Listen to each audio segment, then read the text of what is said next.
어떤 분은 제가 주택 가격을 부양시키고 많이 올리는 그런 입장에서 주로 이야기를 한다고 하시는데 그렇지 않습니다. 지금 폭락론을 이야기하시는 분들은요, 너무 과도하게 시청자분들에게 심리적 부담을 줄 수 있는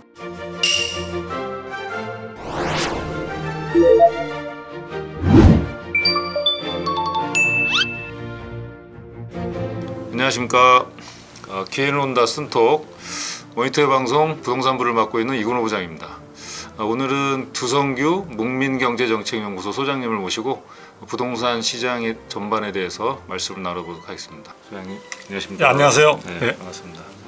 저는 개인적으로 워낙 친분이 있었고 그럼요. 오랜만에 이렇게 나란히 앉아본 것 같습니다. 네. 그 목민경제정책연구소라는 네. 이름을 들었을 때 이 목민심서를 생각하시고 약간 국민들을 위한 정책을 만드는 그런 연구소를 만드신 건가 하고 연상을 했거든요. 네네네. 그렇게 생각하면 될까요? 네, 그렇습니다. 저는 이제 부동산과 관련된 부분에 관심이 많고 또 부동산 중에서도 이제 부동산 정책 쪽에 저는 굉장히 관심을 많이 갖고 있기 때문에 목민심서에서는 사실은 백성들을 향한 어떤 관리자의 여러 가지 어떤 자세라든지 이런 부분들이 언급이 돼 있죠. 그런데 저는 이제 실질적으로 우리 부동산 시장의 여러 가지 각종 문제들이 부동산 정책과 연관이 돼 있고 정책 당국의 어떤 선택과 결정이 굉장히 중요한데 저도 하나의 전문가의 일원으로서 참여하되 국민들의 시선에서 부동산 정책이 올바른 방향으로 갈 수 있도록 아주 미력 하나마 조금 도움이 됐으면 하는 생각에서 감히 다산 정약용 선생님의 목민심서에서 제가 좀 차용해서 이름으로 제가 선택을 했습니다. 네.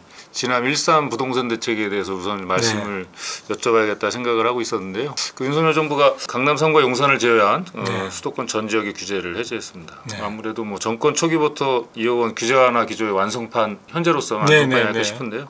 어떻게 평가하시는지 좀 자세히 좀 설명해 주시죠. 그동안에 사실 윤석열 정부가 출범하고 난 뒤에 부동산과 관련된 정책들은 몇 가지가 있었습니다. 그럼에도 불구하고 이제 종합적인 대책의 성격을 갖는 것은 제대로 없었는데다가 하나의 굉장히 걸림돌이 있었습니다. 대부분의 대책들이 입법을 통해서, 즉 법 개정이라든지 이런 걸 통해서 해야 되는데 여소야대라는 정국하에서 선택할 수 있는 폭이 너무나 이제 적었던 상황들이죠. 국회 혹은 입법 활동을 그 절차를 거치지 않고도 국민들에게 주택시장의 어떤 여러 가지 회복을 위해서 선택할 수 있는 방법으로 한 것이 바로 이번에 13 대책이라고 볼 수 있고요. 가장 근간이 되고 있는 것은 규제 지역의 해제 부분, 그리고 분양가 상한제 지정 지역의 해제, 이 두 가지가 하나의 근간을 이루고 있다고 볼 수 있습니다. 다만 아쉬운 것은 저는 개인적으로 이 13 대책이 조금 더 일찍 나왔으면 하는 생각을 갖고 있었습니다. 그래서 저는 작년, 즉 2022년 가을에 접어들고 부동산 시장이 굉장히 위축되는 모습을 보여주면서 상황이 심상치 않다고 생각을 해서 방송이나 언론을 통해서 좀 조속하게 실현할 필요가 있다. 조금 일찍 했으면 어땠을까. 골든타임을 조금 놓치는 듯한 느낌이 든다. 그나마 저는 지금이라도 향후에 우리 부동산 시장의 연착륙을 위해서 늦게나마 이런 부분들을 종합적으로 낸 것은 굉장히 바람직하다.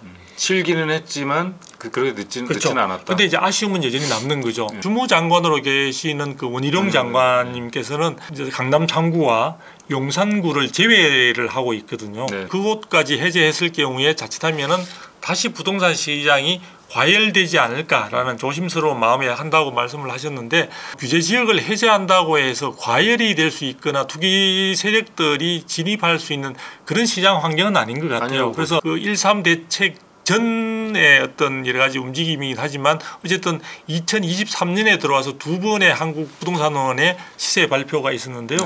일단 13 대책 이후에 긍정적인 시그널로 시장은 받아들이는 것 같아서 공포는 진정됐다. 그래서 이걸 완전 단정적으로 얘기하기는 힘들지만 어쨌든 출발은 나름대로 나이스한 것 같습니다. 출발은 괜찮은데 아까 말씀하신 대로 부동산 시장 경착륙을 막기 위해서 교육지책일 수 있고 공포가 전이되는 부분들을 막을 수 있고, 근데 문제는 이제 부자들을 위한 규제 완화 아니냐. 이번 정책은 둔촌주공용이다.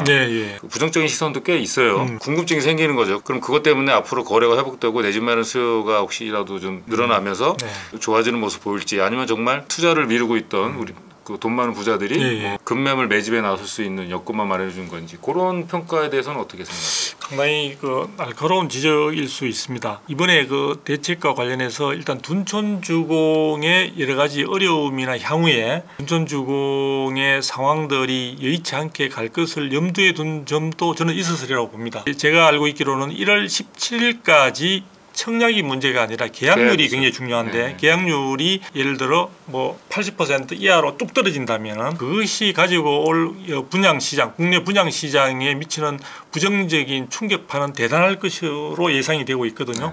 그런 부분이 있기 때문에 고려는 충분히 두었을 것이라는 생각이 들고요. 우리 국내 부동산 시장이 양극화가 되고 있는 것은 사실이지만 이전에 문재인 정부에서 부동산 시장을 얘기할 때 정말 부자와 서민이라는 두 가지의 여러 가지 계급, 사회적 계급으로 나눈 듯한 그런 부분들의 이분법적인 접근을 많이 했었고요. 계층의 어떤 갈등 부분들을 굉장히 강조를 많이 했는데요. 저는 이런 그 다주택자나 여유가 있는 분들에게 굉장히 투기 세력이라는 그런 낙인을 찍은 부분들은 우리 향후에 부동산 시장이 정상화되는 과정에서도 굉장히 큰 흉터로 남고 고통으로 남을 수도 있다는 생각이 듭니다. 그래서 사실 지금 부동산 시장이 대단히 어렵습니다. 이 어렵다는 말은 단순히 서민들에게는 주택 가격이 내려가면 기회가 많이 생기지 않느냐라고 이야기하는데 그렇지 않습니다. 서민들은 대부분 금융기관에 대출을 많이 이제 의존해야 되는 상황인데 대출이 쉽지 않고 뭐 대출 금리가 너무 높다는 건 알고 계시는 거고요. 또 주택을 가지신 분들은 주택 가격이 하락하니까 담보 가치가 떨어진 데 따른 여러 가지 금융기관의 불편함도 있겠지만 일단 자산을 가지고 있었는데 불구하고 자산 자체의 가치가 떨어지니까 대출 부분에 대한 비용 부담과 자산 가치의 하락 두 가지가 심리적으로 엄청난 고통으로 다가오고 있는 그런 부분도 있거든요. 그런가 하면은 공급을 주로 담당하고 있는 건설업계에도 지금 미분양이 굉장히 급증하고 있습니다. 신용경색이라는 부분이 굉장히 큰 생존을 위협할 수 있는 그런 상황으로까지 전개되고 있는, 그래서 전체적으로 본다면 단순히 부동산 시장에서 돈을 가진 자와 가지지 않는 자의 문제가 아니라 전체적인 우리 국민 경제의 가장 근간을 차지하고 있는 이 부동산 경제 혹은 부동산 시장의 흐름 자체가 굉장히 우려스러운 방향으로 가고 있기 때문에 지금 정부로서는 부동산 시장을 살려야만이 이 부분이 오히려 서민들에게 안정적인 내 집 마련 혹은 지금 주거 부분에 대한 비용을 가장 저렴하게 할 수 있는 환경으로 이어질 수가 있고요. 그리고 국민 경제가 되살아날 수 있다는 점에서 저는 1.3 대책은 불가피한 그런 대책으로서 아까도 말씀드렸지만 조금 늦었지만 필요한 대책이었다. 이렇게 생각합니다. 근데 최근에 많은 전문가분들 사이에서 의견이 상당히 엇갈려요. 전대미문의 폭락 사태를 경험할 것이다라는. 그래서 어떻게 보면 국민들이 더 헷갈릴 것 같아요. 그 부동산 연구를 많이 하신 분들도 얘기를 들어보면 그렇게까지 심각하게 낙폭이 크지는 않을 것이다. 이런 의견들을 말씀하신 분들이 정말 엇갈리고 있거든요. 소장님은 또 어떤 또 의견을 갖고 계신지 좀 궁금해요. 많은 분들이 시장에서 여러 가지 가격이 더 폭락할 것으로 주장하시는 분들은 지금의 가격 하락도 충분하지 않다. 우리나라의 부동산 시장에, 즉 부동산 가격에 거품이 많이 끼어 있다. 그런 이야기를 하시거든요.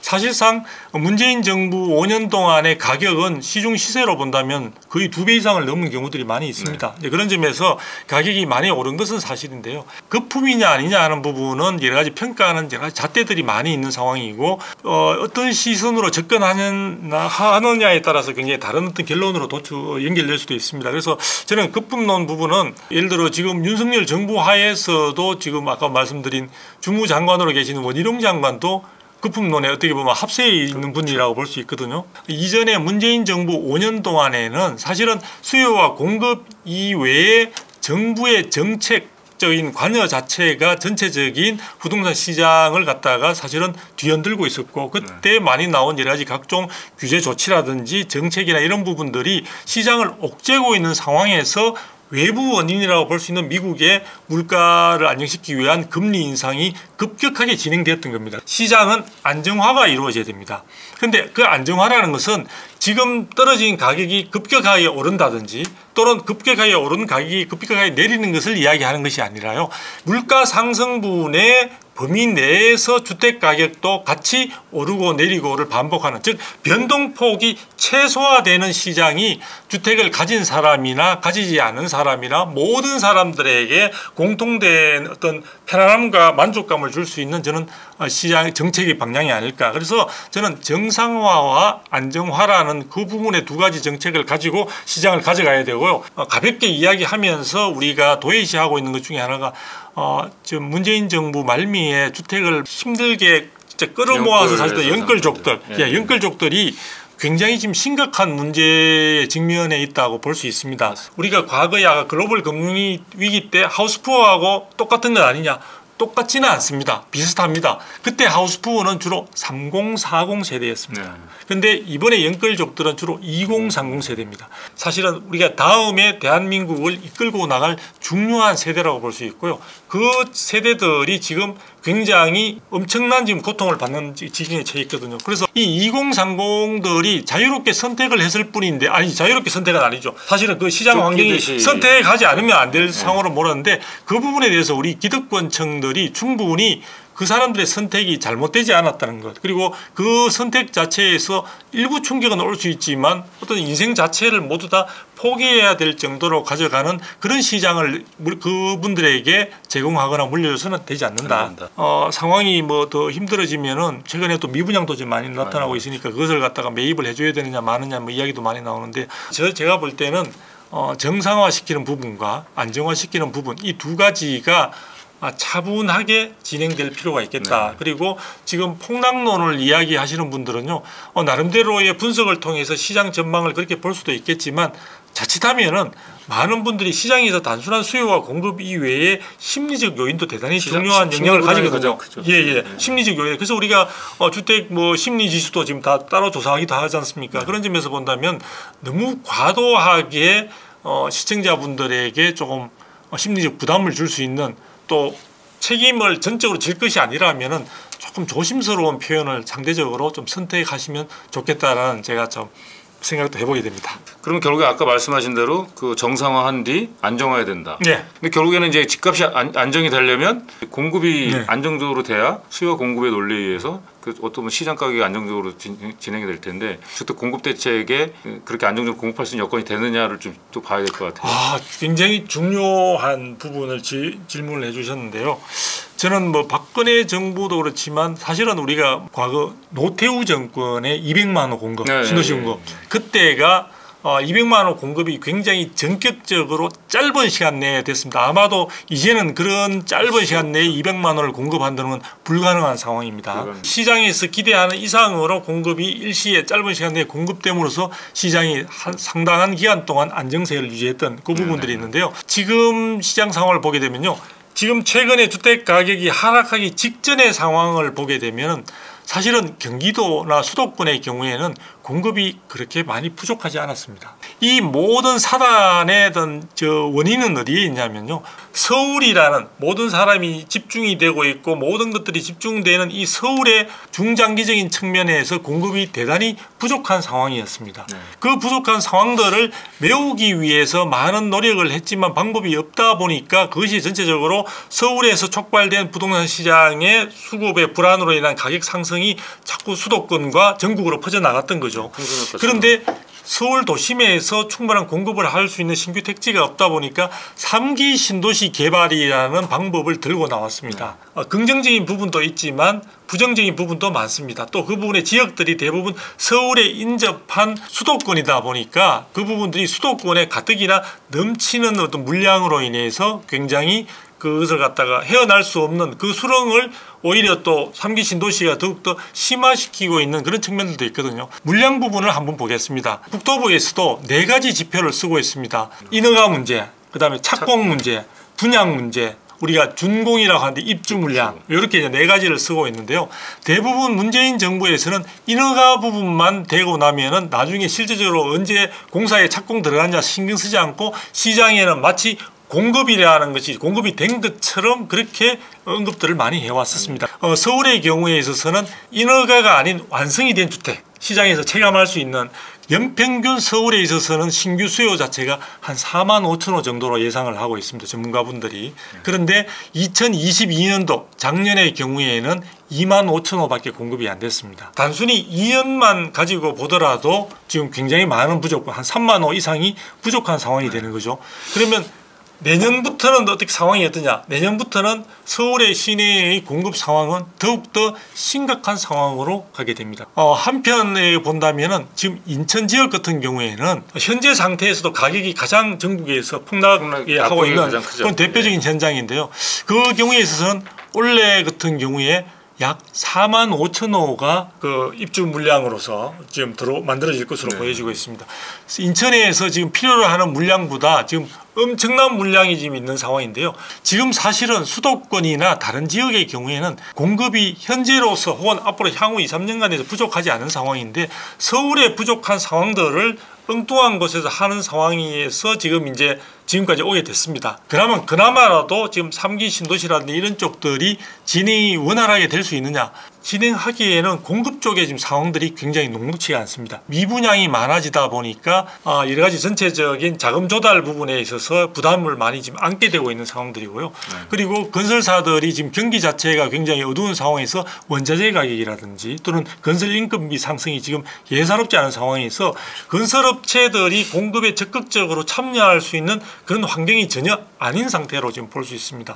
조금 넉넉하게 잡더라도 2, 3년 내에 우리가 시간들을 두고 본다면은 얼마든지 공급 부분에 대한 부족으로 다시 연결될 수 있는 그런 요소들이 많기 때문에 그 부분과 관련해서 조금 심각한 우리가 그 어떤 사안으로 생각을 하고 좀 더 면밀하게 그 사안들을 들여다보고 대처할 수 있는 그런 논의가 지금 필요한 시점이 아닌가 이렇게 보여집니다.